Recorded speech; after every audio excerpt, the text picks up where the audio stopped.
क्या होता है जब प्यार सिर्फ एक आकर्षण न रहकर दर्द और दूरियों में बदल जाता है? जब शारीरिक इंटीमेसी के बाद भी एक दूसरे को समझना मुश्किल हो जाए? ब्लू वैलेंटाइन एक ऐसी फिल्म है जो हमें दिखाती है कि प्यार सिर्फ एक भावनात्मक और शारीरिक अनुभव नहीं है। ये फिल्म एक असल रिश्ते की सच्चाई को सामने लाती है, जहां दोनों पात्रों की शारीरिक आकर्षण के बावजूद भावनात्मक दूरी बढ़ने लगती है। प्यार की शुरुआत में जो जोश और दिलचस्पी होती है, वही समय के साथ टूटते रिश्ते में बदल जाती है। This film shows us the fine line between intimacy and love, and how often it breaks apart. What does the film reveal? A story of a couple who lose themselves in love, but as time goes on, their relationship falls apart into a painful situation. क्या प्यार सिर्फ शारीरिक आकर्षण पर टिक सकता है, या असल प्यार तो कहीं और छुपा होता है? ब्लू वैलेंटाइन की शुरुआत बहुत ही इंटेंस और शारीरिक रूप से आकर्षक होती है। डीन और सिंडी के बीच की केमिस्ट्री शुरू से ही हॉट और पैशनेट होती है। उनके बीच का सेक्सुअल टेंशन एकदम स्पष्ट है, और यही चीज उन्हें एक दूसरे के करीब लाती है। They connect on a physical level, and that instant attraction sets the foundation for their emotional bond. शारीरिक आकर्षण की शुरुआत में ये दोनों की दुनिया को सिर्फ रोमांस और उत्साह से भर देती है, लेकिन जैसे जैसे फिल्म आगे बढ़ती है, ये दिखाती है कि जब शारीरिक इंटीमेसी इमोशनल डेप्थ से मेल नहीं खाती, तो चीजें कैसे बदल जाती हैं। फिल्म का एक बड़ा हिस्सा ये दिखाता है कि जब एक रिश्ता केवल शारीरिक संबंधों पर आधारित हो, तो धीरे धीरे इमोशनल डिस्कनेक्ट बढ़ने लगता है। सिंडी, जो पहले गहरे भावनात्मक संबंध की तलाश में थी, अब महसूस करने लगती है कि वह डीन से सिर्फ शारीरिक तौर पर जुड़ी है, और यह दूरी उनके रिश्ते में पेनफुल रिफ्ट का कारण बनती है। At the start, it's all about physical attraction, but later emotional needs take over and create a gap that neither of them can fill. जब शारीरिक आकर्षण खत्म हो जाता है, तो क्या प्यार बच पाता है? क्या रिश्ता सिर्फ उस आकर्षण पर टिका रह सकता है? ब्लू वैलेंटाइन की कहानी एक बहुत ही साधारण लेकिन गहरे भावनात्मक रिश्ते की यात्रा है। डीन और सिंडी, जो एक दूसरे से बेतहाशा प्यार करते हैं, अपनी जिंदगी की सबसे खूबसूरत शुरुआत करते हैं। एक छोटे से फ्लैट में उनकी मुलाकात होती है, और वहां से दोनों के बीच पैशन और लव का सिलसिला शुरू होता है। लेकिन जैसे जैसे कहानी आगे बढ़ती है, हम देखते हैं कि यह इनिशियल अट्रैक्शन और फिजिकल केमिस्ट्री जल्दी ही टूटने लगती है। Over time, love fades and both characters are left to confront the reality of their relationship. Film में हमें फ्लैशबैक सीन दिखाए जाते हैं, जो हमें बताते हैं कि पहले वाले रिश्ते में क्या था और अब क्या हो गया है। पहले दोनों का रिश्ता गर्मजोशी और रोमांस से भरा था, लेकिन समय के साथ दोनों के बीच की दूरी बढ़ने लगती है। What was once a spark of intense love is now filled with emotional turmoil and misunderstanding.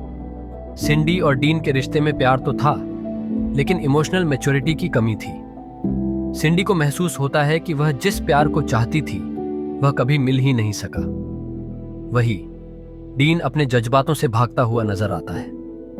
सिंडी को अपने अतीत और अपने जीवन के बुरे अनुभवों से जूझते हुए अब यह रिश्ता बोझ जैसा लगने लगता है। वह चाहती है कि डीन उसके साथ गहरी भावनाओं से जुड़े, लेकिन उसके पास वो इमोशनल अवेलेबिलिटी नहीं होती।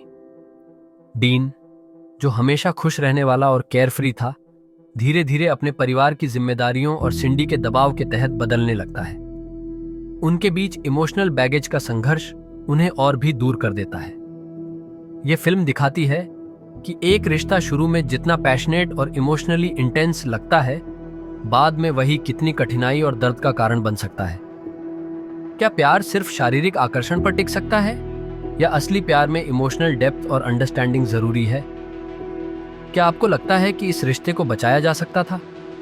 क्या अगर डीन और सिंडी एक दूसरे के इमोशनल नीड्स को समझ पाते, तो क्या कुछ और होता?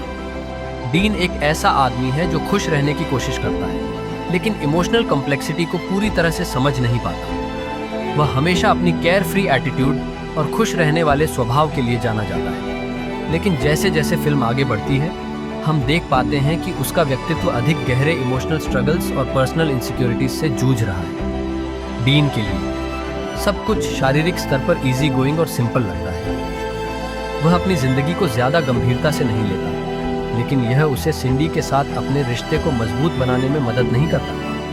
His inability to connect emotionally with Cindy causes him to drift away from the relationship. Cindy, Michelle Williams का किरदार कुछ अधिक जटिल है। वह एक महिला है जो अपनी जिंदगी में गहरी भावनाओं और स्थिरता की तलाश में है, लेकिन डीन के साथ उसका रिश्ता उसे कभी वह सुकून और स्थिरता नहीं दे पाता। सिंडी एक ऐसी महिला है जो खुद को और अपनी जिंदगी के फैसलों को लेकर बहुत इंट्रोस्पेक्टिव है, लेकिन जब उसे सबसे ज्यादा जरूरत होती है तो वह असल भावनात्मक सहारा नहीं पा पाती। डीन और सिंडी का रिश्ता उनके बीच के इमोशनल डिस्कनेक्ट और अनमेट नीड्स के कारण जटिल हो जाता है। डीन्स लाइट हार्टेडनेस और सिंडीज इमोशनल डेप्थ के बीच यह गैप बढ़ता जाता है। दोनों में से किसी भी एक के पास दूसरे के साथ उस गहरे स्तर पर जुड़ने की समझ नहीं है जो उन्हें एक स्थिर और प्यार भरे रिश्ते की ओर ले जा सके। दे love each other, but their different emotional needs create a rift that they can't repair. Dean और सिंडी के किरदार हमें यह सिखाते हैं कि प्यार सिर्फ आकर्षण या शारीरिक संबंधों से परे है। क्या दोनों अपनी भावनाओं को सही तरीके से व्यक्त कर पाते तो शायद उनका रिश्ता कुछ और होता। ब्लू वैलेंटाइन एक ऐसी फिल्म है जो हमें प्यार के असल चेहरे को दिखाती है। यह फिल्म इमोशनल इंटीमेसी और शारीरिक आकर्षण के बीच के अंतर को उजागर करती है। एक रिश्ते में सिर्फ शारीरिक आकर्षण से ज्यादा जरूरी है इमोशनल कनेक्शन और एक दूसरे की भावनाओं को समझना। सिंडी और डीन के किरदार हमें यह सिखाते हैं कि अगर रिश्ते में गहरी भावनाओं और समझ का अभाव हो तो प्यार भी फीका पड़ सकता है। In the end, the movie teaches us that love is not just about physical attraction but about mutual emotional understanding and growth. आपको क्या लगता है, क्या इस रिश्ते को सही दिशा में मोड़ा जा सकता था? अगर डीन और सिंडी एक दूसरे को समझ पाते तो क्या उनका प्यार फिर से जी उठता? Let me know your thoughts in the comments below. अगर आपको यह फिल्म और इसकी कहानी का ब्रेकडाउन पसंद आया हो तो वीडियो को लाइक करें और चैनल को सब्सक्राइब करना न भूलें। साथ ही अपने दोस्तों के साथ इस वीडियो को शेयर करें ताकि उन्हें भी इस गहरे और सच्चे प्यार की कहानी का एहसास हो सके। Also don't forget to hit the bell icon so you never miss a breakdown or analysis on more intense movies like this.